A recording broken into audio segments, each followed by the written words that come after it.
All right. 3-game suspension for Azeez Al-Shaair comes down from the league today, and a curiously worded statement that the league gave without giving any actual conversation to Azeez Al-Shaair yet. I assume they'll talk to him during his appeal. Nick Caserio did not mince words. He was not happy about the 3-game suspension. We take umbrage is just the picture that's been painted about Azeez, his intentions, who he is as a person. I mean, quite frankly, it's bull, and it's unfair to the individual. It's unfair to the organization. So, two things. Because we could argue up and down as people have about the hit, could it have been avoided, all of that. I assumed there was going to be a 1-game suspension. Given the hoopla around it, given Azeez Al-Shaair's prior unsportsmanlike conducts that he's gotten, I figured it would probably be a game, right? The 3 games, as Nick will go on to lay out very, very well, is not consistent with anything else the league has done. But then I think more than anything, the reason Nick got heated was, frankly, now I'm sounding like Nick. The character assassination. We'll read some of the statement later on, but as well as various people, including authors at large publications that are calling it helmet-to-helmet contact, targeting the head, all of this other stuff. The phrasing of it being the dirtiest hit they've ever seen in the last 48 years. Bogus. This 3-game suspension is all about the fact that it happened to a quarterback, and all of the hoopla and everything else that's surrounding it. And I was kind of surprised by the melee afterwards that somehow took it from a 1-game suspension, or at least was part of taking it from a 1-game suspension to a 3-game suspension. Here's Nick Caserio talking about the consistency or lack thereof. That's all teams ask for is consistency from the league. And I'd say in this situation, I mean, quite frankly, there's no consistency at all relative to the level of discipline that's been handed down. So when you go back, let's look at this season. Okay, we had multiple situations, multiple examples. All right, 2 really good players, I would say. Branch ejected against Green Bay, right? Plays the next week against us. Okay, Derwin ejected, all right, got suspended for 1 game. And Derwin's a great player, and Derwin's had some other situations that have come up. And I'd say even going back here, a player that we know well organizationally here, Kareem Jackson. Kareem's a good player. Was ejected, fined, ejected, fined, ejected, and then suspended after 3 games. Yeah, so quite frankly, it's embarrassing. So I think the big hold on, Nick. I'll get back to the embarrassing part. Look, the Kareem Jackson one probably is maybe the best example. Kareem had notable hits that were he was flagged, he was ejected, he was fined multiple times before he ever got suspended. Derwin James, likewise, it had multiple instances. There was the Trevor, there was the Kelsey one, there was another one last year. Multiple ejections before they ever got suspended. And then they didn't get suspended for 3 games. So, frankly, this comes down to the fact that it was a quarterback. And because there's just so much crap circling around it. And I think that John Runyon, who we'll get to from the league office and delivering the statement that he did, I'll read some of it later, but Caserio does us the favor of reading the most egregious part. Like, frankly, this is the character assassination part of it that I just don't get, especially after not having actually even talked to Azeez Al-Shaair. This is, I think I left Landry's question in here. If I didn't, I apologize, Landry. But Landry asking about the final paragraph in the league statement, which Nick will read. Games. Quite frankly, it's embarrassing. So I think the big thing from our – and talking about a player who's never been suspended, never been ejected. So now we're saying that he's going to be suspended for 3 games. So, look, it is what it is. I think the big thing from our standpoint, and all teams want this, is just some level of consistency. Yeah. And hold on a second. Did we get the one more? Let's see. This next one he comes and does it. The final paragraph in the league statement. I mean, Landry, it's a couple. I would just say, to make a comment, again, when you put information and make a statement in a letter with not having ever talked to a player, okay, not knowing the player, and then to basically paint a picture, you guys read it, your lack of sportsmanship and respect for the game of football and all those who play, coach, and enjoy watching it is troubling and does not reflect the core values of the NFL. So that essentially implies that Azeez doesn't give a crap about the fans, doesn't give a crap about playing football the right way, is not coachable, it could be further from the truth. But when you make these statements and accusations and then you paint a picture of a player, quite frankly, like, nobody has a lot of respect for that. I think that's, I would say, part of the issue here. Yeah, and look, Frank, John Runyon is the guy who's in charge of this now. The league loves to hire a former player to come in and be the hatchet man on this league discipline stuff because they feel like, oh, yeah, the players will enter. This is the problem. They always hire a lackey. They hire a little Roger Goodell lackey, which John Runyon, I'm guessing he's skinnier than he used to be. But he was a congressman for 2 years before he ran off to work for the league office as a turncoat, basically. That's how I look at guys who work for the league office on the enforcement side. Somebody compared it to internal affairs, but no, it's different because internal affairs, like, they're actually trying to theoretically help the police force, whereas the former player that's on the enforcement side is just doling out fines all day long. So here's John Runyon, just since the statement came from him. Watch as a him reminder. anyway, because when he comes, that's John Runyon. better. Great player, good player, was widely regarded as one of the dirtiest players in the league when he played. So that part of the statement, the last paragraph there, your lack of sportsmanship and respect for the game of football, and all those who play, coach, and enjoy watching it. All of us. Azeez Al-Shaair basically hit us when we were trying to slide. How could you do that to the fans of this great game, which you so disrespect? Fat bastard, John Runyon. The other part, though, too, the second paragraph here. After the illegal hit, you proceeded to engage in a brawl, which you escalated when you pulled an opponent down to the ground by his face mask. So Azeez, as he's getting attacked by the entire Jacksonville Jaguars sideline, some of whom would defend him afterwards,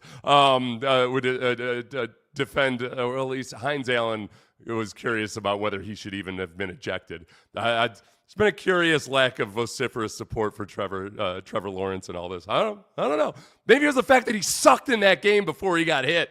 Mac Jones coming in and playing for them was the best thing that could have happened. Trevor Lawrence was going to throw 3 interceptions, perhaps by the end of the half somehow. He was lucky he hadn't already thrown 3 interceptions. He was throwing some stupid footballs out there. But I digress. Gemini the other day gave me some advice on my speaking, and they said I shouldn't digress so much. But so as he's getting attacked by everybody, he pulled somebody to the ground. Go die. Of course. What the hell? But then the melee afterwards, which we never really got full context. And remember, they haven't spoken to Azeez Al-Shaair yet. So they haven't gotten his side of the story. But it was just him just being a wild, crazed man on the sideline. Sure, fine. So your unsportsmanlike acts, you removed your helmet and re-engaged with your opponent while walking down and across the field, which started another physical confrontation near the end zone. That's odd. Gosh, it's weird that there were Jaguars players near the end zone, isn't it? Because that's not where the actual action on the field was at that point. So the Jaguars players down near the end zone couldn't possibly have been involved or partly culpable for continuing the saga, right? John Runyon, piece of crap. Let's see. Let's go to the first. We're reading in reverse today. The video shows you striking the head neck area of the Jaguars quarterback Trevor Lawrence after he clearly goes down in a feet-first slide. You led with your forearm and helmet and delivered a forceful blow to the head neck area. The head neck area kind of is the catch-all that allows people to act like he was targeting the head. So this is the thing you need to remember about this hit. That 2 things need to be true. One, that Azeez Al-Shaair should have known and been able to discern whether or not Trevor Lawrence was going to slide or whether it was going to be a fake slide. I'm okay with this flag. I was okay with the ejection. I understand the way the rule is. But to paint it as him deliberately targeting the head, Azeez Al-Shaair had to have been too incapable of, or he was supposed to be capable of knowing whether or not he should go for the hit. Yet at the same time, they're claiming he targeted the head, which, look, let me tell you something. If Azeez Al-Shaair wanted to hit him directly in the head, helmet to helmet, if he wasn't targeting his chest instead, Trevor Lawrence's head would be sitting on a mantelpiece somewhere right now. it would be a disembodied head that we would be talking about. And that indeed would be a tragedy. Instead of so many people framing this inaccurately as the worst hit this century, when it's not even the worst hit really than this game. Nico Collins got a dirty hit to the back of the head. No flags, no suspensions, no fines. I'm okay with a 1-game suspension. 3 games, absurd. So, yeah, tell me, I need to know as he makes contact with the chest there. I watched from 5 different angles. I don't know if there was ever actually a helmet-to-helmet contact. It's the way it's done these days.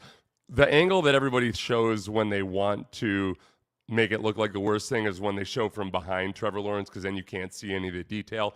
So a lot of the places that are trying to vilify Azeez Al-Shaair as like the worst person on earth are showing the least, the angle that tells you the least. And then just from the closing speed side of things, this is where I think a lot of people don't understand. When Lawrence starts to go down, which right there, I mean, there's plenty of examples of Pat Mahomes looking exactly like that, and then after a guy pulls up a little bit, continuing to run. So we know the precedent of quarterbacks in general. And even right up until right there, I would say, is when he starts his slide. But if you watch it at closing speed, like to act like on that hit right there, from that angle, Azeez Al-Shaair is supposedly like the dirtiest guy who ever lived. No, you're soft. You're soft. John Runyon got soft. The league got soft. I'm okay. I'm okay with the rules protecting quarterbacks.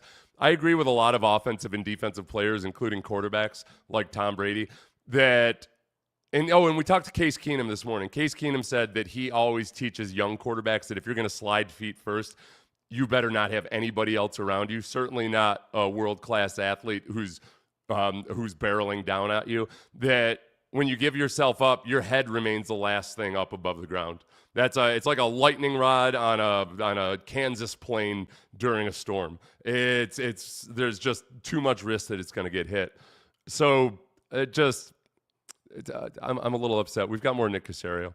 I'm upset by the 3 games. For anybody just joining, I get a 1-game suspension. There's zero consistency or rationale for a 3-game suspension. It just doesn't make sense. Not based on what they've done with other players who were repeat offenders and who had been ejected previously. Kareem Jackson ejected 3 times in a game, in different games, before he was finally suspended a single game. It's absurd. Caserio says he speaks for other teams as well when it comes to the consistency part of it. But again, and going back to what I talked about, like the level of consistency relative to discipline that's mandated, it's got to match up in some capacity. We're trying to understand it. And again, I speak for the Texans, but I speak for a lot of the other teams in the league as well. Everybody just wants some level of consistency, level playing field, just so we have an understanding so we can apply the rules in the right way. Yeah, apply the rules in the right way. And this is coming up on the brutal 3-game stretch that we've talked about since the schedule came out. That it looked like you're going to be facing 3 good teams, 3 really good teams. Dolphins are better than their record is, but you're facing 3 good teams, 2 really, really good teams over the course of 11 games or 11 days. And you're not going to have your starting middle linebacker, the guy that's a signal caller, the guy that ties everything together, the guy that does play the most swarm-like football. Maybe a little over the edge at times. But I have no issue with Caserio defending the honor of Azeez Al-Shaair, basically, when it's become so over the top. There's so much grandstanding. There's so much hyperbole. Just like people claiming this is the word. Like you didn't live through Vontaze Burfict. Like you forgot the entire James Harrison era or anything like that. If you're saying this is the dirtiest thing you've ever seen, then I guess welcome to the sport of football. Because this year's version of football, last year's, 2 decades ago, 3 decades ago, multiple individual hits dirtier than that. Now you can talk about Azeez Al-Shaair's priors or what have you. Cool. I'm cool with a 1-game suspension. 3 games does not make any sense at all. And it's just the NFL kowtowing to whatever they feel the pulse of the fan base is, which I can tell you, including former offensive players and whomever else. There's a lot of them that think this is way too far. It's gone way too far. So they'll appeal it. We'll see. They're punishing Azeez for knocking Josh Allen out, not Lawrence. Okay. Yeah. People comparing him to Burfict or the thing is, nobody even brings up Vontaze Burfict. Or maybe they do. I haven't seen it. It just, you know what? This is a good point, maybe by Mary. You know, whatever happens in the first few seconds afterwards maybe matters. And Moose Johnston was like way over the top. I feel like Moose Johnston, in telling an emotional story, I can't remember if it was earlier in the game or later in the game, about his sister's ordeal with cancer. He was probably feeling all on the humanistic side of things. So I'll give Moose Johnston a pass. Moose Johnston had a lot of concussion issues, but he played football the right way. But like Tom Brady today, various other people have just talked about how the quarterbacks have received protection above and beyond, honestly, what they deserve, even given their value to the league, because this is just something that invites the slide rule and everything else, and the putting the onus on defensive players to understand that when a fighter taps out, usually takes a couple seconds, right? Quarterback can tap out, and within a 16th of a second, everybody else is supposed to stop playing. Just play is stopped. That's it. Like that. Like that. Let's go back and watch that again. Let's watch it in real time. Okay, so right about there, I'd say consciously, that's right there where I'm thinking right there. If I'm playing and if I were able to react quick enough, okay, that's a slide. One step before, that's still Pat Mahomes territory. He might still actually try to dink me and keep running. Okay, a little bit. Let's give him the benefit of the doubt. Slide for sure, right? Make the decision right now. Oh, sorry. I couldn't say it fast enough. Yeah. All right, so it's a 3-game suspension. It's bogus. If they don't reduce it to at most 2 games, it's still a miscarriage of justice. I think it's a miscarriage of justice if he gets anything more than 1 game. I don't have time for comments. I apologize to everybody. I was looking for Derwin James clips. Thank you, though.